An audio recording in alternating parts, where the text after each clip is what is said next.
Welcome to genius classes. आज का video काफ़ी महत्वपूर्ण है वैसे छात्र के लिए जो इस बार यानी 2021 में 10th का एग्ज़ाम दिए हैं, यानी कि मैट्रिक का एग्ज़ाम दिए हैं और 11th में एडमिशन लेने वाले हैं। वैसे छात्रों के लिए यह वीडियो काफ़ी महत्वपूर्ण होगा। तो सबसे पहले मैं यह बता दूं कि लंबे समय के इंतज़ार के बाद आखिर बिहार बोर्ड ने 11th में नामांकन के लिए यानी कि ऑनलाइन एडमिशन के लिए डेट घोषित कर दिया है। 19 जून से यानी 19 जून से एडमिशन की प्रक्रिया ऑनलाइन आरंभ हो जाएगी। तो स्टूडेंट के सामने एक यह समस्या रहती है कि आखिर हम कौन से सब्जेक्ट को लेकर के, कौन से स्ट्रीम को लेकर के, कौन से संकाय को लेकर के हम 11th में एडमिशन लें। 10th तक तो सारे बच्चे जैसे हैं अपना हिंदी हो गया, संस्कृत हो गया, सोशल साइंस है और मैथ्स है, सारा चीज़ हम लोगों ने पढ़ा। लेकिन जैसे ही हम लोग 10th पास आउट करते हैं, मैट्रिक का एग्ज़ाम लेते हैं, तो जैसे ही हम लोग 11th में आते हैं तो वहाँ पे स्ट्रीम अलग अलग हो जाती है। तो 11th में जाने के बाद स्ट्रीम क्या हो जाती है, तो स्ट्रीम वहाँ पे टोटल 11 3 पार्ट में डिवाइड हो जाता है। सबसे फर्स्ट हो जाता है ISC, उसके बाद दूसरा स्ट्रीम हम लोग का आता है IA और तीसरा स्ट्रीम हम लोग का आता है ICOM। यानी कि जैसे ही आप लोग 11th में नामांकन के लिए जाएंगे तो वहाँ पे आपके साथ स्ट्रीम पूछा जाएगा कि आप फिर किस संकाय को लेकर के आप आगे एडमिशन लेना चाहते हैं, पढ़ना चाहते हैं। अब फ्रेंड्स, यह अभी ही इसको डिसीजन लेना काफ़ी इंपॉर्टेंस होता है, क्योंकि 10th के बाद आप लोग का डिसीजन उस समय काफ़ी महत्वपूर्ण हो जाता है यहीं से कि आप लोग किस क्षेत्र में जाना चाहते हैं, कौन से सब्जेक्ट को लेकर के पढ़ना चाहते हैं, किस क्षेत्र में जाना चाहते हैं। तो सबसे पहले हम लोग इस तीनों को समझ लेते हैं, यह होता क्या है। ISC यानी कि intermediate of science. Intermediate of science, जो बच्चे साइंस से एडमिशन लेना चाहेंगे उसका स्ट्रीम हो जाएगा ISC। तो इसमें 3 पेपर है, इसमें जो आता है 3 सब्जेक्ट आता है, ग्रुप आता है PCB यानी कि फिजिक्स, केमिस्ट्री, बायोलॉजी। इसका और एक आता है, आप उसको लेकर के देख सकते हैं PCMB यानी कि फिजिक्स, केमिस्ट्री, मैथ और बायोलॉजी। यह आपके ऊपर डिपेंड करता है, ये तीनों में से आप कोई ले सकते हैं, या तो फिजिक्स, केमिस्ट्री, बायोलॉजी ले लीजिए या फिजिक्स, केमिस्ट्री, मैथ और एक्स्ट्रा में बायो ले लीजिए। ये आपका हो गया साइंस स्ट्रीम। आखिर इस स्ट्रीम को लेने से, साइंस के ऊपर लेने से हम लोग को कौन कौन से क्षेत्रों में जाने की जो है अपॉर्चुनिटी मिलेगी। तो सबसे पहले हम लोग देख लेते हैं कि जो बच्चे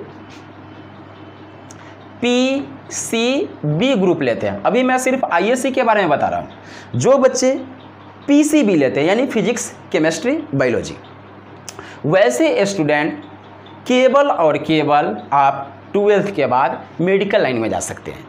इंजीनियरिंग का द्वार वहाँ से आपके लिए बंद हो जाएगा, क्योंकि मैथ्स आपका है नहीं, तो आप इंजीनियरिंग लाइन में नहीं जा सकते हैं।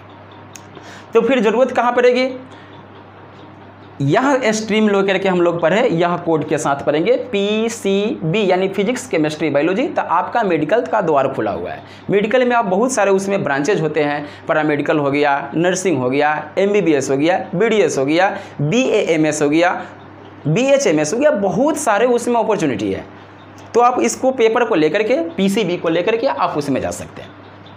कुछ बच्चे का होता है चॉइस कि PCM यानी कि फिजिक्स, केमिस्ट्री, मैथ्स। यह इस स्ट्रीम से लेकर के अगर आप एडमिशन लेते हैं तो यहाँ होगा क्या कि आपका फिजिक्स होगा मेन पेपर, केमिस्ट्री होगा और मैथ्स होगा। तो आपके लिए मेडिकल का दरवाज़ा जो होगा वह हमेशा के लिए क्लोज हो जाएगा, बंद हो जाएगा। आप मेडिकल के क्षेत्र में, चाहे वह पैरामेडिकल हो, नर्सिंग हो, BDS हो, BHMS हो, BAMS हो, बहुत सारे होते हैं, इसमें आप नहीं जा सकते हैं। तो कुछ बच्चे बेटर क्या होगा, अगर आप चाहते हैं कि मेरे लिए दो गो अपॉर्चुनिटी हो, मेडिकल भी हो और इंजीनियरिंग भी हो, तो इसके लिए सिंपल करना कुछ नहीं है, PCMB कर देंगे हम लोग, यानी कि फिजिक्स, केमिस्ट्री, मैथ और बायोलॉजी। एक्स्ट्रा में या तो आप बायो ले लीजिए या एक्स्ट्रा में आप मैथ ले लीजिए, या आपके ऊपर डिपेंड करता है। दोनों में से कोई पेपर एक्स्ट्रा में ले सकते हैं, या तो बायोलॉजी एक्स्ट्रा में ले लीजिए या मैथ एक्स्ट्रा में लीजिए। यह पेपर लेने से यह होगा, PCMB लेने से यह फ़ायदा होगा कि आपका दोनों द्वार खुला रहेगा। आप मेडिकल लाइन में भी जा सकते हैं, इंजीनियरिंग लाइन में भी जा सकते हैं।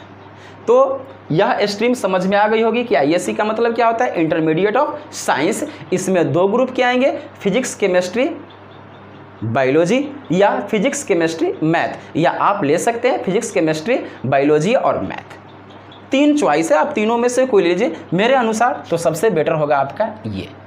जो बच्चे चाहते हैं कि हमको दोनों में ऑफर मिले, उसके लिए सबसे बेटर हो जाएगा ये। फिजिक्स केमिस्ट्री मैथ ले लीजिए, एक्स्ट्रा में बायो ले लीजिए, या फिजिक्स केमिस्ट्री बायोलॉजी ले लीजिए और एक्स्ट्रा में क्या कर लेंगे, मैथ्स कर लेंगे। चलिए अब हम लोग देखते हैं दूसरे स्ट्रीम की चर्चा करते हैं, IA यानी कि इंटरमीडिएट ऑफ आर्ट। तो पहले लोगों की यह मानसिकता थी कि अरे लड़कियां सब पढ़ती उड़ती कुछ नहीं है, चलो सबसे बेटर है कि उसको आर्ट से एडमिशन करा देते हैं। पहले होता था क्या, सब जानता है बिहार बोर्ड में किस तरह से एग्जामिनेशन होती थी। एग्ज़ाम के दिन सब करता था क्या कि जाता था, गैस पेपर खरीदा, परीक्षा में ले गया, फाड़ के पन्ना पीछे वाला से पूछता, अरे पेज नंबर बोल, पेज नंबर बोल, पेज नंबर बोल। तो 5 नंबर क्वेश्चन का पेज नंबर 10, ऐसे करके सब, जैसे कि समझो कि वहाँ पे परीक्षा नहीं होता था, एकदम छापना है, लगातार एकदम छापते जाओ। परीक्षा तो कुछ देना है नहीं, इसलिए लोग पहले आर्ट्स लेते थे। चलो कुछ नहीं है, पढ़ने में बुर्बक है, एकदम नालायक है, कुछ नहीं आता, ले आर्ट्स ले ले। लेकिन अब वह समय नहीं है, अब वह दौर समाप्त। आप साइंस लीजिए, आर्ट्स लीजिए या कॉमर्स लीजिए, फ्रेंड्स पढ़ना तो पड़ेगा। पहले वाली जो बात थी कि चलिए कुछ नहीं है, नहीं पढ़ने, कोचिंग नहीं जाने देना है, तो चलो आर्ट्स ले दो, अपना घर पर लेकर के पढ़ती रहेगी, वह टाइम समाप्त हो चुका है। ऐसे करने से काम चलने वाला नहीं है। आप साइंस लीजिए, आर्ट्स लीजिए या कॉमर्स लीजिए, आपको पढ़ना ही पड़ेगा। तो सबसे पहले तो यह बात दिमाग में से निकाल दीजिए कि जो बच्चे पढ़ने में कमज़ोर होते हैं वह आर्ट्स ले लेंगे, तो आर्ट्स ले लेंगे तो उसमें भी जाकर के वह फेल करेंगे, इसमें कहीं से कोई डाउट नहीं है। तो बेटर है कि आपको मेहनत करना। मैं सारे स्ट्रीम के बारे में बता दूंगा कि आप क्या क्या कर सकते हैं, उसके अनुसार अपना जो है सो सब्जेक्ट का चुनाव कर लीजिए। तो इंटरमीडिएट ऑफ आर्ट्स, इसमें बहुत सारे पेपर आएंगे, हिस्ट्री आ गया, geography, political science, home science, music, बहुत सारे पेपर हैं। अब इसमें से आप जा कहाँ सकते हैं, तो इसमें से आप जनरल कंपटीशन की दुनिया में जा सकते हैं।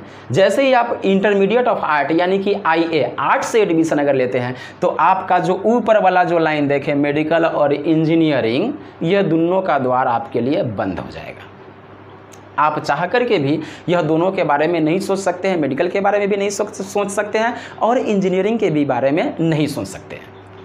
IAC के लिए यह दोनों द्वार खुला हुआ है, लेकिन IA जैसे ही लेते हैं तो आप स्पेशल आर्ट्स के लिए आ जाते हैं। फिजिक्स तो होगा ही नहीं, history, geography, political science, home science, music, philosophy, psychology, बहुत सारे इसमें पेपर्स है, उसमें से किसी 3 सब्जेक्ट का चुनाव कर लेना है। तो ये हो गया, इसमें से आप जनरल कंपटीशन, रेलवे हो गया, SSC है, बैंकिंग वगैरह, ये सब में आप जा सकते हैं, इसमें से कहीं से कोई डाउट नहीं है। जनरल कंपटीशन की दुनिया में आप ऐसे जा सकते हैं। अब आ जाइए ICOM का मतलब क्या होता है, इंटरमीडिएट ऑफ कॉमर्स। कॉमर्स यानी कि जो लोग मेहनत करना चाहते हैं, जो बच्चे मेहनत करना चाहते हैं कि मैं जॉब में भी जाकर के अधिक मेहनत करूं, तो इस पेपर को लेने से, कॉमर्स को लेकर के पढ़ने से आपके लिए बहुत सारा फाइनेंस कंपनियां आती हैं, चार्टर्ड अकाउंटेंट हो गया, CA हो गया, इस तरह के पोस्ट में आप लोग इससे जा सकते हैं। बैंकिंग वगैरह, माइक्रो फाइनेंस हो गया, तो इसमें मेनली आपको अकाउंट से रिलेटेड पढ़ाई को पढ़ाया जाएगा। तो यह भी आपके लिए बेटर है। अगर आप मेडिकल और इंजीनियरिंग के क्षेत्र में जाना चाहते हैं तो आप IAC लेकर के पढ़िए। अगर आपको कोचिंग बार बार जाने की ज़रूरत नहीं है, आप हार्ड वर्क नहीं करना चाहते हैं, तो आप IA को लेकर के पढ़िए, आर्ट्स लेकर के पढ़िए। आपको अगर बैंकिंग सेक्टर में जाने की इच्छा है, माइक्रो फाइनेंस में जाने की इच्छा है, या और CA वगैरह में जाने की इच्छा है, चार्टर्ड अकाउंटेंट वगैरह में, तो आप लोग कॉमर्स लेकर के पढ़ सकते हैं। इसमें प्राइवेट जॉब की अधिक से अधिक संभावना हो जाती है। किससे? ICOM से, यानी कि कॉमर्स से। अब सवाल यह होगा कि सर बात यह है कि जैसे इंटर तो सब कर लेता है साइंस से, ग्रेजुएशन में जाकर के फिर आर्ट्स लेना पड़ता है। तो यह फ़ायदा है कि IAC आप अगर इंटर साइंस से किए तो ग्रेजुएशन आप साइंस से भी कर सकते हैं, आर्ट्स से भी कर सकते हैं, कहीं से कोई डाउट नहीं है। लेकिन जैसे ही इंटर में आप आर्ट्स ले लिए तो आप साइंस के बारे में ग्रेजुएशन में सोच भी नहीं सकते हैं, BA आप कर ही नहीं सकते हैं साइंस से। साइंस वाला आर्ट में आ सकता है, लेकिन आर्ट वाला साइंस में नहीं जा सकता है। तो उम्मीद है कि यह तीनों के बारे में आपको समझ में आ गया होगा। कि कौन सा सब्जेक्ट को लेकर के किस तरह से एडमिशन ले। आप सबसे पहले सोच लीजिए, यह डिसीजन ले लीजिए कि हमको किस क्षेत्र में जाना है, किस क्षेत्र में हमको जाना है। पहले सबसे पहले ये अपने आप को जज कर लीजिए कि हमको मेडिकल लाइन में जाना है, इंजीनियरिंग लाइन में जाना है, कि घर बैठना है, खाना बनाना है, क्या करना है, किस क्षेत्र में जाना है। उस हिसाब से अपना स्ट्रीम का चुनाव कर लीजिए। सबके बारे में मैंने बता दिया कि किस क्षेत्र कौन से पेपर लेकर के पढ़ेंगे तो हम लोग किस क्षेत्र में जाएंगे। बस उसी हिसाब से आप लोग अपने सब्जेक्ट का क्या करें, चुनाव करें। और विशेष दिक्कत आती है तो वीडियो के कमेंट्स में जाके कमेंट सेक्शन में जाकर कमेंट करें, उसका पूरी सॉल्यूशन किया जाएगा। तो हम लोग का आज से लगभग क्लासेज जो होगा 11th हो, 12th हो, 9 हो या 10th हो, और साथ ही साथ जनरल कंपटीशन का बैच भी सारा का सारा हम लोग का ऑनलाइन क्लासेज चलेगा। सारे लोग जुड़ जाएं, जितना से जितना हो सके उतने फ्रेंड्स के बीच शेयर करें। और लास्टली मैं एक बात और बता देता हूं कि 19 जून से 11th के लिए एडमिशन आरंभ हो जाएगा। आप लोग इस डेट को याद रख लें, 19 जून। देर ना करें, समय बहुत कम दिया गया है, 8 या 10 दिन का समय दिया गया है। इसी बीच में आपको ऑनलाइन करना है। कॉलेज का सिलेक्शन करेंगे, कम से कम 10 कॉलेज का ऑप्शन है, उसमें से कम तो आप 6-7 कॉलेज तो ज़रूर सेलेक्ट करेंगे और इस हिसाब से आप अपना एडमिशन ले सकते हैं। चुनाव अपने आप को देख लीजिए कि मैं किस लायक हूँ, कितना हमसे मेहनत हो सकता है। उसी हिसाब से आप स्ट्रीम का चुनाव करेंगे कि साइंस स्ट्रीम लेना है, आर्ट्स स्ट्रीम लेना है या कॉमर्स स्ट्रीम लेना है। विशेष अगर और समझने में कोई तरह की अगर परेशानी होती है तो आप कमेंट करके पूछ सकते हैं। मिलते हैं हम लोग नेक्स्ट वीडियो में।